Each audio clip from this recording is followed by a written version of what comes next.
Hey everyone, welcome back to Reading with Tatiana. Today I'm reviewing Know My Name by Chanel Miller, and I gave this book an easy 5 out of 5. Today my Booktuber Shoutout goes out to Book to Ashes. I came across her channel when she posted a Stephen King related video. I'll link her channel down below if you want to show some support. She does a mix of TBRs and wrap-ups in her channel. And as always, before I go into my full book review, I'll always appreciate it if you can hit the subscribe button. If you like this video, please give it a thumbs up. And if you have read this book, I would love to hear what you thought down below of Chanel Miller's story. This memoir was published in 2019, and the genre, as I just mentioned, is memoir, specifically about her experience with her sexual assault from Brock Turner at Stanford University. This book review will be different than my usual structure where I have different segments just because of, I guess, the context of this memoir. There's not really any, there's a story and there's characters, but I really think it's more about Chanel's experience as a victim of sexual assault and also the downstream effect of going through court for years and that kind of stuff. So I guess I'll start with the backstory of, Chanel Miller and why she wrote this memoir. So in 2015, she was assaulted when she went to a campus party, and then she woke up and she didn't know what happened to her. And basically, Brock Turner had sexually assaulted her, and then they went to court for quite a while. And she showcases in this memoir the struggles of going through court and that kind of stuff and being dragged back and forth. But long story short, even though he was found guilty on, I believe, 3 charges by all 12 members of the jury because of his, status, that he's a 19-year-old prominent Olympic potential athlete at Stanford, that he only was sentenced to 6 months in community jail. And so that was the outcome of that situation. And I guess initially that's where her story ends. However, she wrote her statement to Brock Turner got published on BuzzFeed, I think a few months after the case closed, and then it got picked up by people all over the world, and lots of women came forward and shared their story of assault, being not taken seriously, also being ridiculed in court. And basically this BuzzFeed article that was published after the case is closed changed the legal makeup of how assault is dealt with in the state of California, and how women can also be taken more seriously, or victims of sexual assault, not just women. And it also led to the recall of the judge in the initial case. So that's really powerful what an article can do, and that's kind of the premise of how this book came to be. So after, her article came out and it kind of changed the California legal court system a bit, and we called the judge. Obviously, Brock Turner didn't get a longer sentence or that kind of stuff, but this memoir really is about her journey, and it really opened my eyes, because before reading this book, I kind of had heard about her story vaguely when it happened in 2015 or 2016, and I'm like, oh, it's sexual assault, and what happened to her was awful, but I always was very, simple in that, sexual assault sucks, it's awful, and, they go to court, and then the person is tried, and they're guilty, and life goes on. But this book, Chanel's retelling of the trauma she went through and how it affected her for years, and how it affected her daily life, and how, in a way, her life was suspended for a few years, where people just kept existing and kept going forward, and she was stuck. And not only did it affect her, but it also affected her community, her parents, her sister, her boyfriend, and they feel this guilt for not being able to protect her. And this, I didn't think, what I'm trying to say is, going to this memoir, I didn't think it could open my mind any more than what it did before in regards to the impact of sexual assault, but it really did. And I think she does such an amazing job sharing her story and dealing with it, even the very minute details they don't really think about, and you have empathy for someone else's story, and it's just really great. And I really recommend this memoir to read. I do want to caveat, it's super heavy. I'm usually a pretty quick reader, but this one I had to take breaks and pauses and just absorb it. And it was just a beautiful book that was hard to read, but so important to be published. And I think it's something that everyone should read, man or woman, girl or boy, just to know that your actions have consequences. So yeah, I really recommend this book if you have the capacity or interest to read it. This book also does a really good job talking about the court system and how, like, I guess before reading this book, I thought that if you're a victim and you go to court, like, the system is going to support you because you have been assaulted, for example.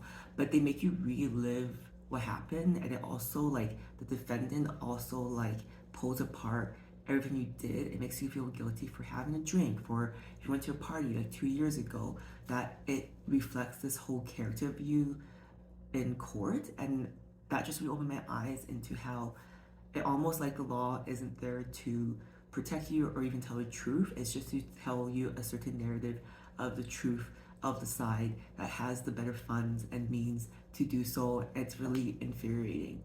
And this book for me, it really challenged me because it made me think how, seeing what Chanel went through, like, I feel the struggle that, knock on wood, if I ever was assaulted, I almost wouldn't want to go to court because she was so scrutinized, and she couldn't work because court cases always change, and she was very triggered by small things that logically she knew was unrelated to herself, but she had to relearn how to have intimacy with her boyfriend, relearn how to just drink for fun with friends. And, like, personally, I feel if I was assaulted, knock on wood, I don't know if I could have the strength to do what Chanel did, to go to court and do it. But at the same time, I know it's also so important to do this so people who assault can be caught and do have consequences, and know that they can't repeat the pattern and they can't do it to someone else, because if it wasn't me, it would be someone else. So this book just really shines the light on that.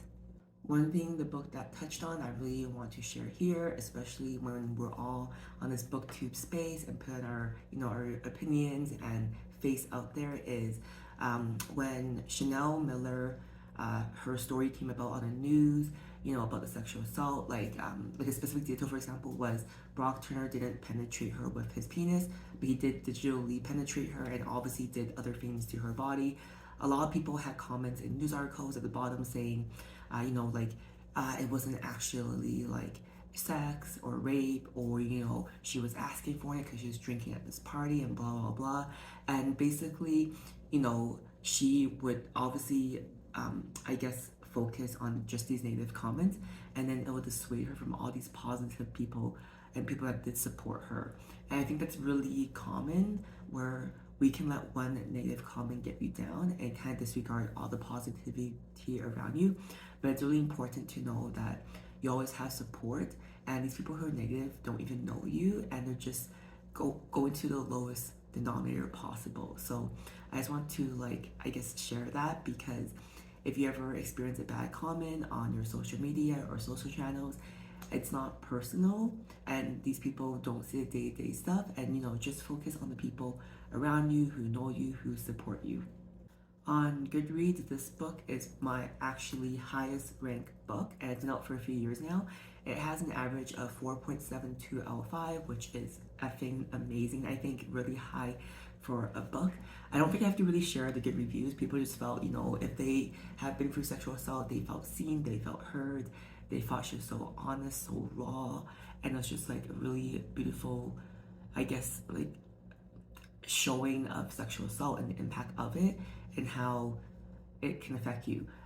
I guess because I don't need to share any good reviews about it, because I think it's very evident. I will always want to, be well-rounded and share some bad reviews of this book.